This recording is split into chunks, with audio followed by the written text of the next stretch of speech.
Hello everyone, myself Prachi and welcome back to my channel. I hope आप सब लोग अच्छे होंगे, अपनी स्टडीज़ को अच्छे से एंजॉय कर रहे होंगे, अपनी लाइफ को भी अच्छे से एंजॉय कर रहे होंगे। And this video is for how to manage open book subjects. अब ओपन बुक से मेरा मतलब क्या है, आपने कोई भी ओपन बुक सब्जेक्ट अपने CS फाइनल्स में चूज़ किया हो, जो भी आपने सब्जेक्ट चूज़ किया डजेंट मैटर क्या करता है कि आपको उस सब्जेक्ट को मैनेज कैसे करना है। मैं आपको एक सब्जेक्ट का हिंट लेके बता दूंगी सारी डिटेल्स। लाइक मैंने जो आप किया है दैट इज CSR, मेरे पास CSR है, तो मैं आपको CSR की रेफरेंस लेके सारी चीज़ें बताऊंगी कि आपको कैसे अपने सब्जेक्ट को मैनेज करना है, मैं कैसे कर रही हूँ। आई मीन जस्ट ये मेरा तरीका है और मेरे साथ के जितने भी लोग हैं उनका तरीका है जो हम लोग फॉलो कर रहे हैं। बिकॉज स्टार्टिंग में दिक्कत आती है एंड हम जितनी देर में अपने सब्जेक्ट को समझते हैं उतने में बहुत ज़्यादा टाइम निकल जाता है एंड देन एग्जाम टाइम बहुत नियर आ जाता है और हमें समझ में नहीं आता कि हम अपने सब्जेक्ट को मैनेज एक्चुअली में करें कैसे। सो आप लोगों का वो टाइम वेस्ट नहीं होना चाहिए, इसलिए हम डिस्कस करेंगे आज ओपन बुक सब्जेक्ट, चाहे IBC हो, चाहे CSR हो, लेबर लॉ हो या कोई भी सब्जेक्ट हो, AI वाला हो, एनी सब्जेक्ट आपको मैनेज एक ही तरीके से करना है अपनी ओपन बुक के सब्जेक्ट को। ओपन बुक के सब्जेक्ट का मतलब होता है ओपन बुक, जिसमें आप लोग अपने साथ सारे मटेरियल्स लेकर जा सकते हैं, MC की गाइडलाइंस ले जा सकते हैं, सप्लीमेंट्स ले जा सकते हैं, जितने भी आपके नोट्स हैं वो ले जा सकते हैं, जितने मॉड्यूल्स आपको एग्जीक्यूटिव प्रोफेशनल जितनी भी बुक्स लेके जानी है आप लोग लेके जा सकते हो।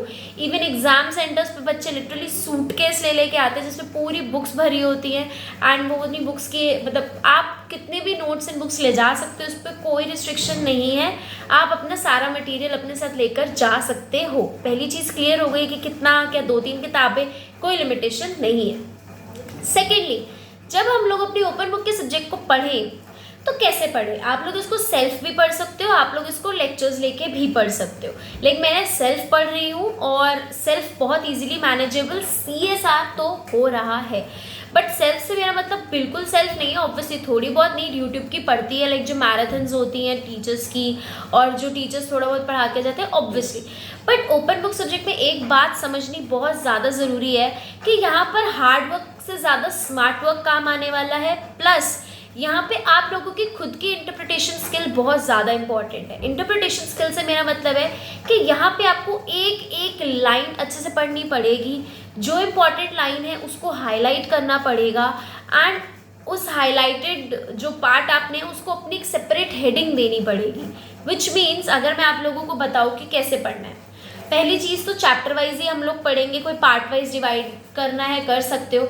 अगर मैं CSR की बात करूँ, इसमें पार्ट A पार्ट B है। पार्ट A अलग बात करता है, पार्ट B अलग बात करता है। सो लेट्स से हमने स्टार्ट किया है पार्ट A से। अगर मैं बात करती हूँ पार्ट A की, तो जैसे मैं इसमें आपको कोई चैप्टर खोल के दिखाती हूँ। हाँ, जैसे मैंने इसमें सबसे पहला चैप्टर अपना खोल लिया, chapter number 2 CSR policy.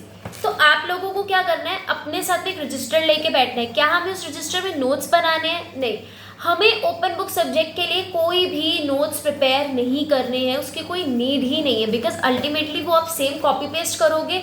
Better to highlight your main lines in this and अब यही लाइन्स को आगे इनकॉर्पोरेट करें अपने आंसर्स में।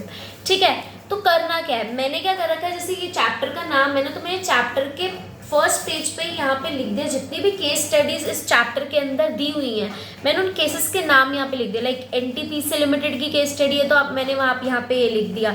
उसके अलावा टाटा मोटर्स की है वो उसका नाम। तो जितनी भी केस स्टडीज रेफर हो रही है आप लोग उनको एक साइड पे, ये जो नोट्स का खाली पेज है यहाँ पे लिख सकते हो कि चैप्टर 2 में ये केस स्टडीज का रेफरेंस दिया हुआ है। या आप एक सेपरेट पेज ले सकते हो उसमें चैप्टर 1 में ये केसेस, चैप्टर 2 में ये केसेस, चैप्टर 3 में ये केसेस, इस तरीके से आप लोग लिख सकते हो। सेकेंडली, अब पढ़े कैसे, इसमें आपको एक एक लाइन अच्छे से पढ़नी है, प्रॉपर रीड करनी है, प्रॉपर इंटरप्रेट करनी है और जो इम्पोर्टेंट लाइन्स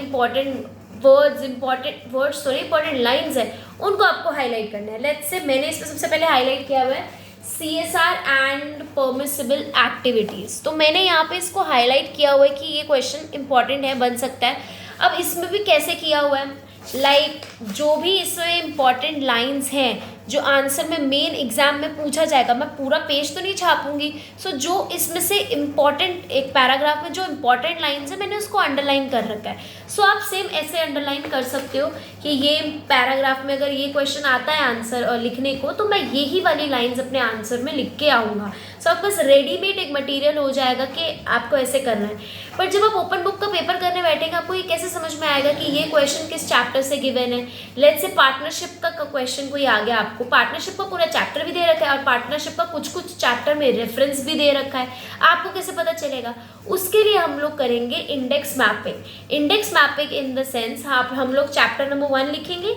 चैप्टर नंबर 1 में जितने भी सब टॉपिक्स गिवन है हम वो सब टॉपिक्स को लिख लेंगे। लाइक सबसे पहले इंट्रोडक्शन दी, इंट्रोडक्शन के बाद में दिए CSR and permissible activities as per section 2D दी हुई है। उसके बाद इसमें दिया हुआ है कि क्या क्या चीज़ें इसमें इंक्लूड नहीं होनी चाहिए, तो शैल नॉट इंक्लूड, वो मैंने लिख दिया। उसके बाद मैंने लिखा यहाँ पे 8 एक्टिविटीज़ गिवन है। उसके बाद मैंने लिख लिया जैसे कि मतलब जो मैं ये नहीं कह रही कि ये जो हेडिंग्स लिखी है आपको ये लिखनी है, ये तो आपको मॉड्यूल के बाहर भी मिल जाएगी। इसके अंदर भी क्या क्या क्वेश्चंस की हेडिंग बन सकती है आपको वो भी लिख कर चलने हैं। जैसे अगर मैं थोड़ा आगे बढ़ूँ चैप्टर में और आप लोगों को पार्ट बी में दिखाऊँ, बिकॉज पार्ट बी मैंने अभी थोड़ा किया है। देखो जैसे पार्ट बी में ना मैंने हाईलाइट कर रखा है कि इस टॉपिक में से कोई भी क्वेश्चन बनेगा तो मैं ये हाईलाइटेड पार्ट अपने आंसर्स में लिख के आने वाली हूँ। सो मैंने ऑटोमेटिकली रेडी कर लिया। बट इन हाईलाइटेड पार्ट्स में भी क्या क्या चीज़ों की बात की है, let's say intimations and disclosures by social enterprises of events, इसकी हेडिंग लिखी। इसके अंदर भी मैंने क्या क्या हेडिंग लिख रखी है कि यहाँ पे एनुअल इम्पैक्ट रिपोर्ट की भी बात की हुई है, मैंने एनुअल इम्पैक्ट रिपोर्ट लिख लिया ओनली। फिर उसको मैंने लिखा statement of utilisation of funds यहाँ पे है। और ऐसे नहीं लिखना कि इस चैप्टर में ये टॉपिक दे रखा है, उसके साथ में पेज नंबर भी लिख लेना कि ये पेज नंबर 220 पे दिए, ये पेज नंबर 45 पे दिए, ये पेज नंबर 50 पे दिए। सो आपको अपने चैप्टर का एक पूरा इंडेक्स खुद तैयार करना है रादर देन किसी का बना बनाया इंडेक्स लेने से, ताकि क्वेश्चन में जो भी क्वेश्चन में आ रहा है कोई भी टॉपिक है आप फटाफट अपने बनाए हुए इंडेक्स में गो थ्रू करें कि हाँ पेज नंबर 45 पे ये वाला टॉपिक गिवन है, मैं वो टॉपिक खोलूंगी, जैसे भी वो टॉपिक ओपन होगा मैंने ऑलरेडी उसमें अपना मेन पार्ट हाईलाइट किया हुआ है और उन्हीं हाईलाइट पार्ट से मैं अपने आंसर्स को लिखने वाली हूँ। This is how you should study your open book subject. ये बहुत इंपॉर्टेंट टिप एंड ट्रिक्स हैं कि आप लोग हाईलाइट करें इंपॉर्टेंट वर्ड्स को एंड अपनी इंडेक्स मैपिंग करते चले। चैप्टर वाइज पढ़ते हुए चलो, चैप्टर 1, चैप्टर 2, चैप्टर 3 फ्लो बना के चलो, या फिर आप पार्ट बी से भी शुरू कर सकते हो। पार्ट बी में कोई भी चैप्टर कभी भी कर सकते हो, उसमें कोई इशू नहीं होता। आप लोग किसी भी सिनेरियो से चल सकते हो। इसी तरीके से हमको अपने ओपन बुक के सब्जेक्ट को मैनेज करना है, अपनी सारा का सारा मटेरियल मेन रेडी करके चलना है। हार्ड वर्क नहीं करना, नोट्स बनाने की नीड नहीं है, सिर्फ हाईलाइट करना है और इंडेक्स बहुत अच्छा इंडेक्स बना के जाना है कि आपको अपने इंडेक्स में ही आपका आंसर पता चल जाए कि कहाँ पे। इसके साथ साथ हम लोग जितने भी एमसी की गाइडलाइंस होंगी, जितने भी अमेंडमेंट्स होंगे या जितने भी सप्लीमेंट्स होंगे, इन सबको हम लोग अपने माइंड में लेकर चलेंगे। आप लोग अपना open book subject max to max 3 to 4 like आराम से, अगर आपके पूरे 9 मंथ्स की बात करूँ, आराम से 3 मंथ्स में आपको ओपन बुक सब्जेक्ट फिनिश हो जाता है। और उसके अलावा अगर हम लोग बात करें ओपन बुक सब्जेक्ट में, आपको बहुत इंपॉर्टेंट है कि आंसर राइटिंग प्रैक्टिस होनी चाहिए कि आंसर कैसे लिख के आना है पेपर के अंदर, क्वेश्चन क्या पूछ रहा है, कितना आंसर लिखना है, क्या पूरे 2 पन्नों का आंसर मॉड्यूल में दिए पूरे 2 पन्नों का आंसर लिखेंगे, नहीं। उसके लिए इंपॉर्टेंट है आपकी राइटिंग प्रैक्टिस, और राइटिंग प्रैक्टिस टेस्ट से होगी। चैप्टर वाइज टेस्ट सीरीज हमें यहाँ नहीं लेना, यहाँ पे हमें फुल सिलेबस की टेस्ट सीरीज लेनी। जिस दिन आपका पूरा सिलेबस कंप्लीट हो जाएगा आप लोग एक टेस्ट सीरीज लीजिएगा जिसमें 1 या 2 टेस्ट हो गए फुल सिलेबस के या half of and full syllabus का।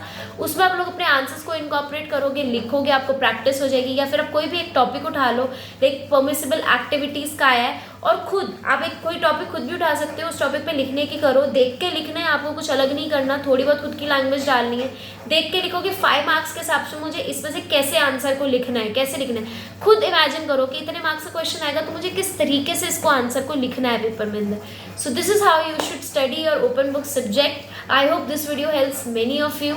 सी you in the next video. Till then take care, bye. And अगर आपको कोई और क्वेरी हो, कोई और वीडियो चाहिए हो, please do let me know. Bye.